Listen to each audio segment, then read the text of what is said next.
Destiny's Child wasn't this sexy. As what? Us? Yeah. Okay. Yeah. I thought you meant the album that we're talking about. I was like, I wouldn't describe this album as sexy, but okay. You know, You might, depending on what you... well, I have all the confidence in the world in us. I don't know what your problem is. Depending on what you thought about it. The ladies love me. So the album is... The album I told you to listen to is an album called Deceiver by a guy who is well known within bluegrass circles. Chris Thile. Chris Thile. Chris Thile. I was going to call him Chris Thile. That's how I pronounced it for a long time. Kind of close to Chris Kyle, though. A little racy. Not really into that. Don't want to get political, you know. So it's Chris Thile. Thile. Thile Wheelie Automobile. Vroom. That's what I call the Grand Theft Auto games. Steely Wheelie Automobile. So... Yeah, anyway. So Deceiver, released October 4th, 2004. Real close to Halloween. It was his... 2004? Yeah, 2004. Huh. It was his fourth studio album. I think it was so long ago. Chris Thile was only 22 when the album was released. I don't know about you, but he was feeling 22. Chris Thile also played every instrument on the album. Oh, okay. Well, the instruments included are, but not limited to, acoustic guitar, electric guitar, bass, mandolin, mandola, piano, keyboard, organ, violin, cello, banjo, steel guitar, drums, various other percussion instruments, and all of the vocals. my head's spinning. The album was nominated for a Grammy Award for Best Engineered Album in 2005, but it lost. I don't know what See, it he lost actually to. had a group of engineers come in and work. So, this album is typically classified as progressive bluegrass. I can see it. Chris Thile likes to describe it as new grass. So, I could see it. Chris Thile is also a very interesting guy. If you look up interviews with him, he's honestly, he's a pretty strange individual, but in a very good way. Another fun fact about him, he had adult braces for like 5 years. Through like 2010 to 2015, he had to have braces because his teeth were like super fucked up. Man. But, anyway, I had Deceiver, braces. Sorry. you didn't have them now, though. No, but I did have them when that hit song by Nelly came out, Grills. Yeah, so I got to fucking... So you were super popular. Got to do that a lot. And I'm sure that made you very popular. Oh, made the ladies wetter than a fucking lagoon, lake, Sure. body of water. A small body of water. That landed flat. Like, But the girls you scored were not. they were not flat. No, they were very curvy. So, what did you think about Deceiver? Well, I'm gonna open up here, old Jordan, with what I liked about the album. Okay. The use of the instruments such as the piano, violin, and mandolin. Chris's vocals kind of remind me of a mix of Chiodos and that band Ludo that everybody kind of forgot about. That's pretty fucking solid. They were solid. They only had one album. It's pretty easy to forget about. I really enjoy how he's able to blend folk elements with pop rock melodies. Yeah. Kind of reminds me of, pop rock. Fair. Okay. And speaking of melodies, the vocals on this album are just as awesome as the instruments. It kind of makes me look like a hypocrite due to the lovey-dovey theme of the album. God, it's just lovey-dovey, love, love, love. Kind of, yeah. And, but he makes it work. It doesn't sound forced. It's not like a fake love song. It's like it's coming from the heart. It's from the heart. It's real.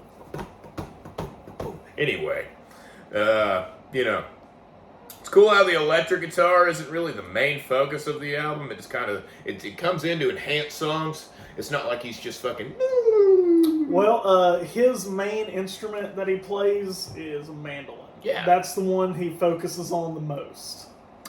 Good coffee. Delicious coffee. And the big takeaway for me on the album is going to be the instrumental work overall. As you know, I'm not a big lovey-dovey music lover, and while the lyrics and melodies were super catchy, none of it really had me like, damn, what a line. You know what I mean? Yeah, I think I think the best lyrical song is probably the first one, The Wrong Idea, only because it's such an unconventional love type song. And it's just fucking cool, show-tuney, jazzy. You know, I love jazz. I don't know if you can tell by how much I love jazz, that I love jazz, but I love jazz. Do you? Jazz, dude. If you ask me what I love, more than likely I'm going to say jazz. Jazz. Go ahead. What do you love? Jazz, ladies and gentlemen. But, yeah, that's the big takeaway for me. It's not a bad thing that there aren't, like, lyrics. He's not, like, a lyrical genius. You know what I mean? Because it's music. Yeah. You know, fucking, like, sometimes you can just listen to the instrumental value and get something out of it more than you can words. Yeah. You know, so, I mean, that's whatever. There are a ton of memorable, catchy melodies that'll stick with you, even though the lines aren't catchy. Like, it's the melodies and stuff, but, like, you'll catch yourself, like, you'll be doing the dishes or some shit, sweeping your floor after listening to the album, and you'll just be humming something from it. You? Yeah. I was like, damn, I gotta go back and listen to this shit again. It's fucking tasty. My favorite thing about the album has to be the melodies and sharp instrumental work. You know, that's one thing I can say about, like, jazzy stuff, is they'll take, like, sharp notes and put them where they shouldn't be, but they'll make them work, and, you know, it's just like, you know, like, it's something that I didn't think, it's not a schema in my brain that I would think would be put together, but they fucking make it fire. Like, this, you know, it's there. Beep. So, that is my favorite thing about the album. It gives off a subtle dark tone. It's a perfect mixture of catchy vocal work and pretty harmonies that meet a dark guitar, violin, mandolin, and the piano. So it's dark, but it's pretty. Yeah. Pretty dark. Ooh. Pretty dark. It's pretty dark out there, man. Pretty dark. You sure you want to go out there alone? It's pretty dark. Yeah. Scary shit goes on out there. It's Virginia. That happens in the daytime, too. There's a guy named Tucker. He wears overalls and a fucking dead pig head. Oh. Yeah, that's out here in Virginia. I'll take my chances. You better. I will. You better. Now, we're going to smooth on into the would I recommend category. Absolutely. Okay. I'd recommend that fucking album. It's an... I got aggressive for no reason. Okay. I'm sorry about that. I would never hurt you or lie to you. Unless it was to not hurt you, then I would have to lie to you. Because I promised I would never hurt you. And it gets complicated caring for people. It does. Okay? That's one thing we know about. It's about caring about people. The people. The people. We love you. It's an album you can put on at any time. It's very mellow and easy to listen.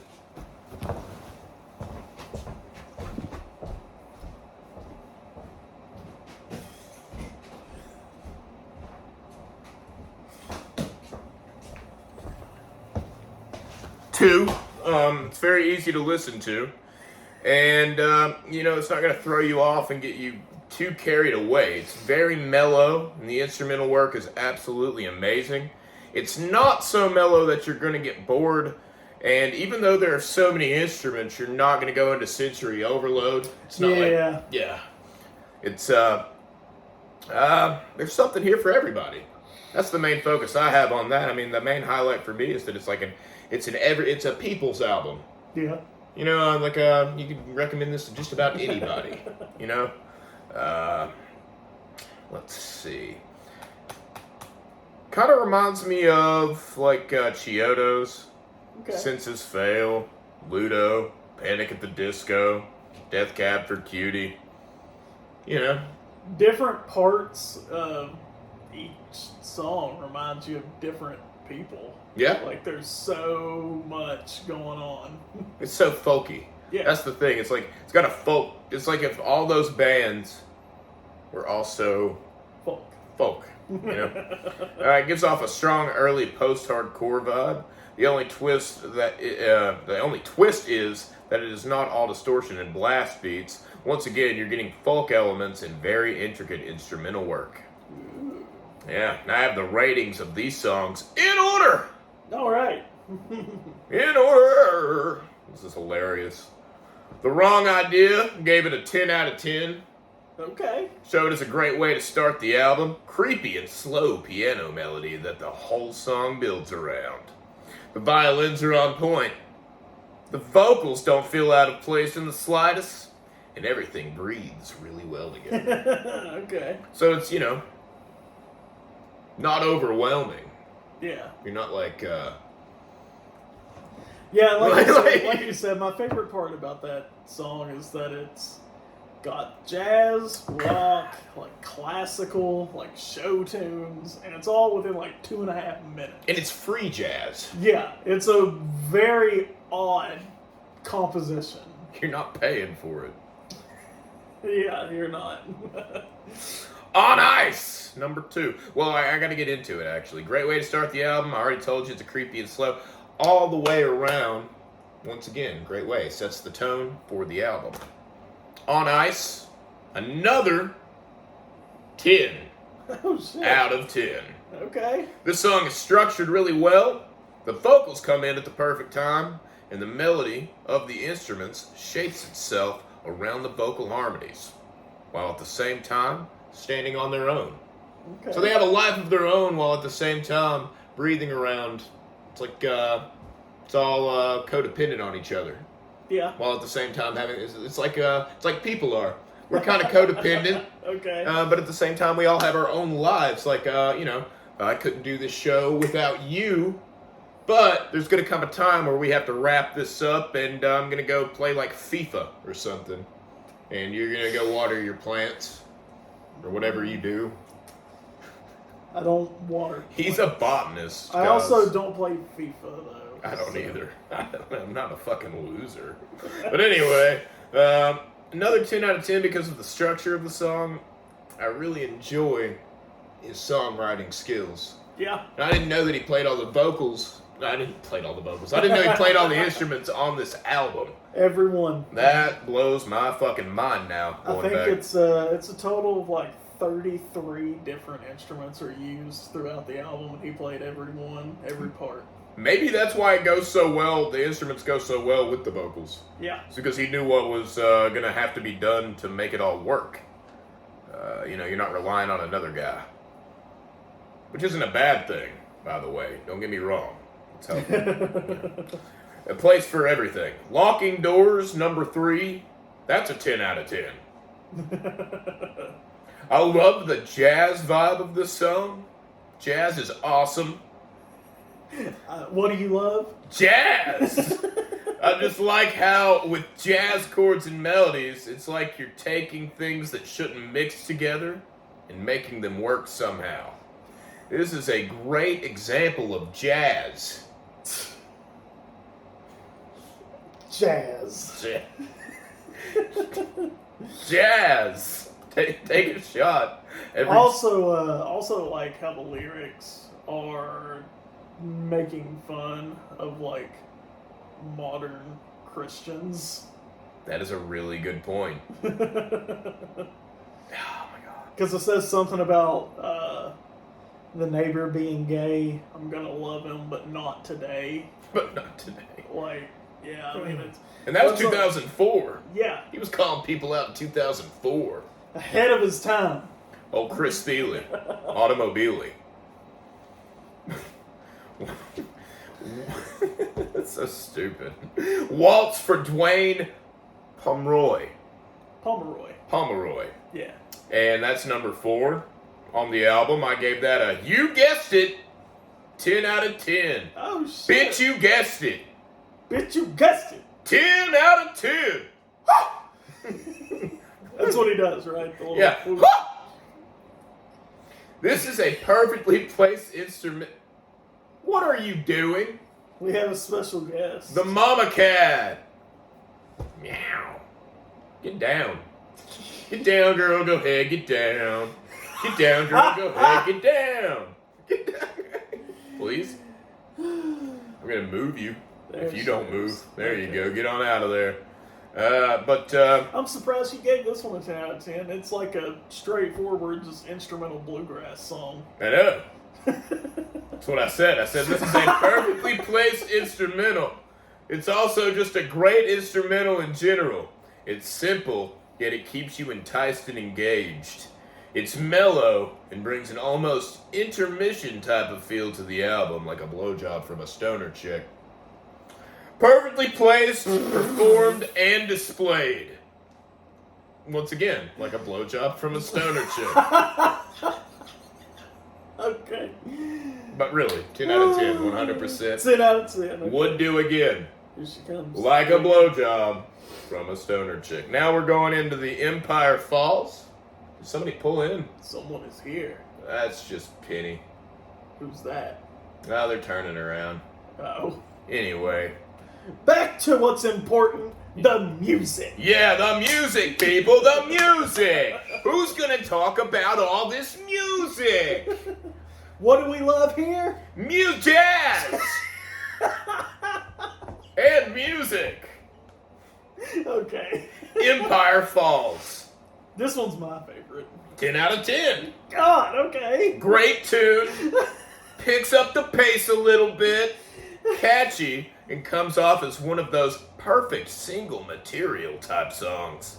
Yeah. I've referenced it in previous videos. You know what I'm talking about. He's showing you what he can do without giving you the whole show. Yeah, this is, I think this is the only track with somewhat of a guitar solo in it. So it's like, I mean, I play guitar and mandolin. I'm not very good at mandolin, but I can play it a little bit. He shreds. Very different from a guitar. So with his main instrument being mandolin, but for him able to play guitar like that, incredible. It was incredible. Incredible. Amazing. Fantastic. Stupendous. Other synonyms. Otherworldly. Okay, fair. All right. I'm trying to but let's see here. Yeah, it is a great tune, and it has a little bit of everything. This guy's without a doubt giving away what he thinks is going to be something that will entice you to listen to the album. So this would be a single, in my opinion. Probably did not become a single. Probably wasn't a single. I don't think there were.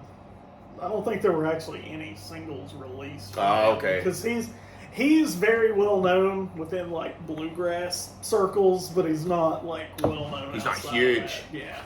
He's not wall huge. No.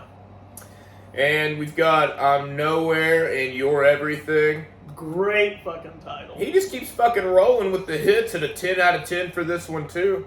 Okay.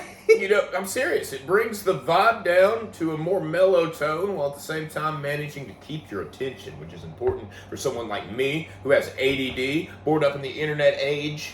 Everything's just bam, bam, bam, bam, tits. Fucking sale. Fucking, come buy our fucking mattresses. Just like everywhere you go. Toyota, Dodge. Yeah. Don't tell me happy holidays when you know for a fact that I celebrate Toyota-thon. I'm sorry. I'm more of a Honda Days guy.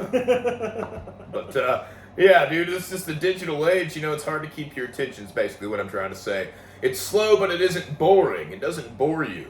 There's still stuff going on.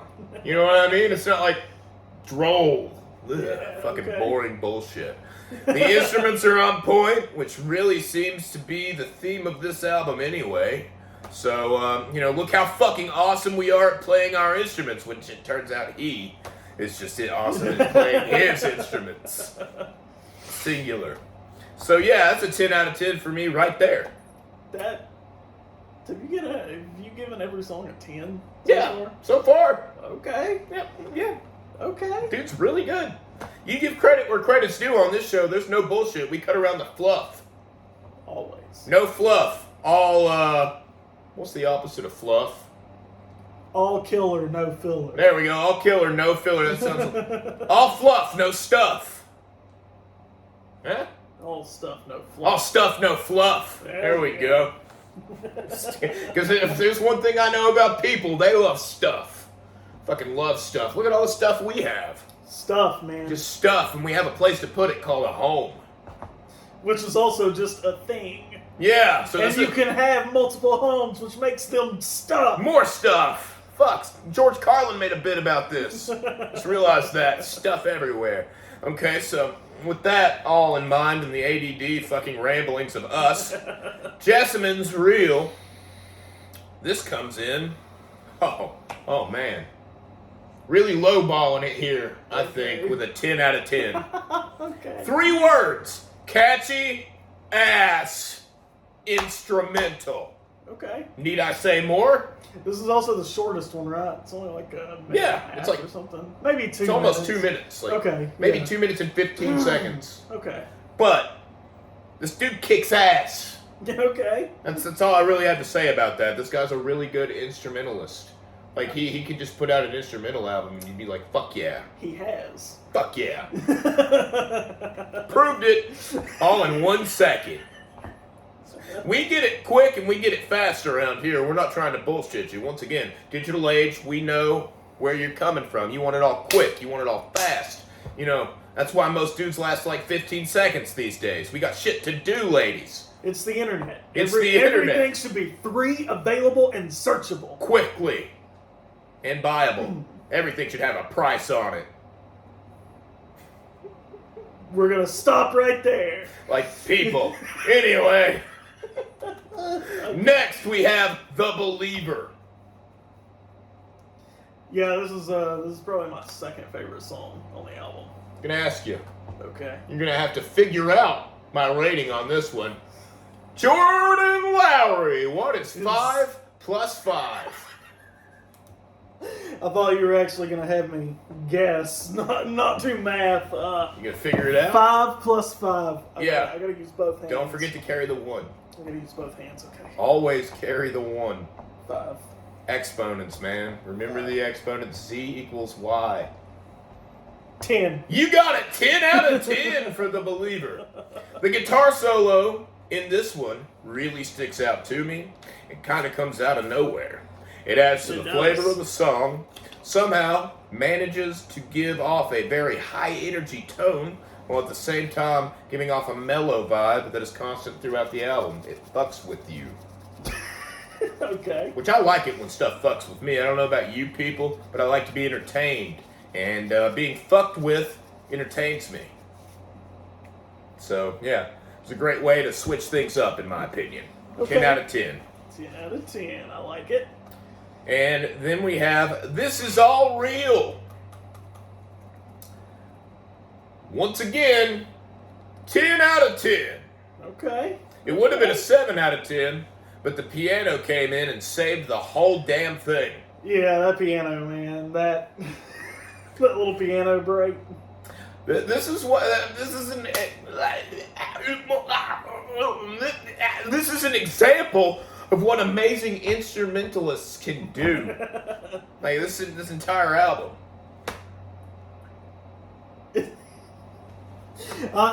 So every song has been a 10. Yeah, so far. dude. Okay. Ready for anything? That's the last one, and that's track It's number the 10. last song on the album, number 10.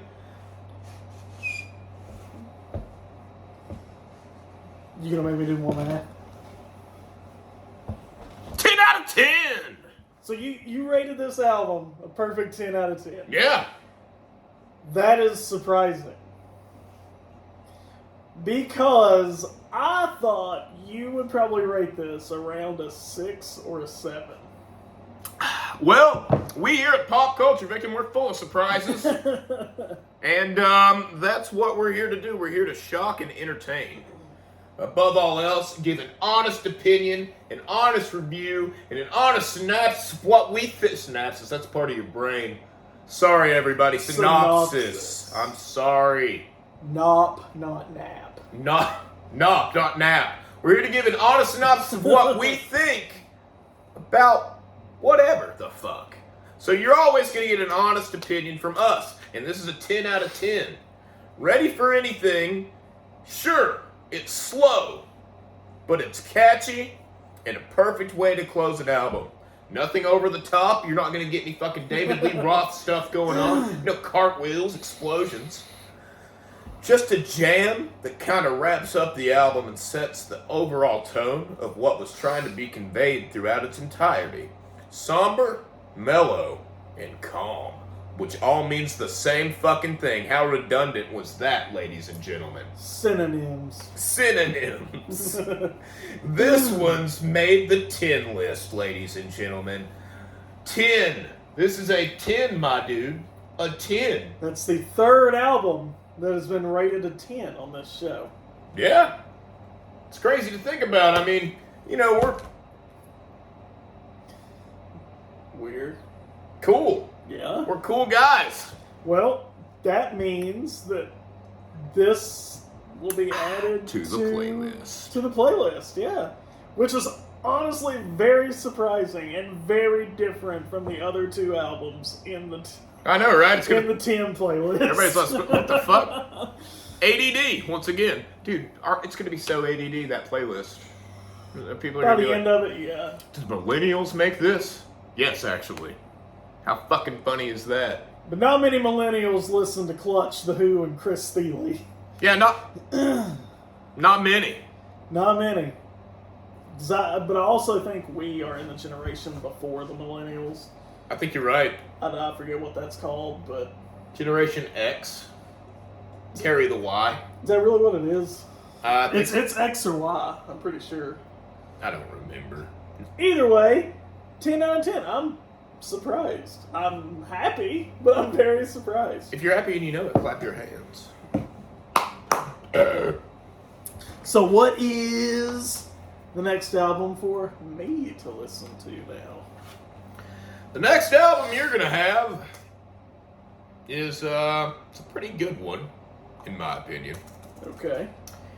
You're gonna listen to Guar, Okay. This Toilet Earth. This Toilet Earth. Yeah. All right. Bringing it back, ladies and gentlemen. We're taking it back to the early 90s. With Guar, man. Like, it's... Guar! Talk about fucking, you know, it's like, it shows you that parodies work. Oh, yeah, the only thing I know about Guar is... I've only heard like one or two songs, but they have the costumes. Yeah. Yeah, we're gonna have a good time then. You're gonna... I'm gonna give you Guar. No, I'm just gonna give you a lot of backstory and stuff like that, and, you know, just give you a little bit of a, you know, lesson, I guess, in Guar history. It'll be fun, ladies and gentlemen. Come back. Yeah, tune in next time. We'll talk about Guar. Yep, spay and neuter your cats. Ladies and gentlemen, there's already enough in circulation. Yeah. Like money. Yeah. Imagine if cats were money. Everyone would be rich. I'll give you 1,000 cats for that There would car. be no strays. There would be no strays. They'd be shoving them in banks. You just have a vault full of cats. Don't get in there and steal me cats. Imagine the smell. Yeah, oh man, that's how you know you got good currency. It smells like piss. Ammonia. Ammonia, ladies and gentlemen. Come back for more of it next week.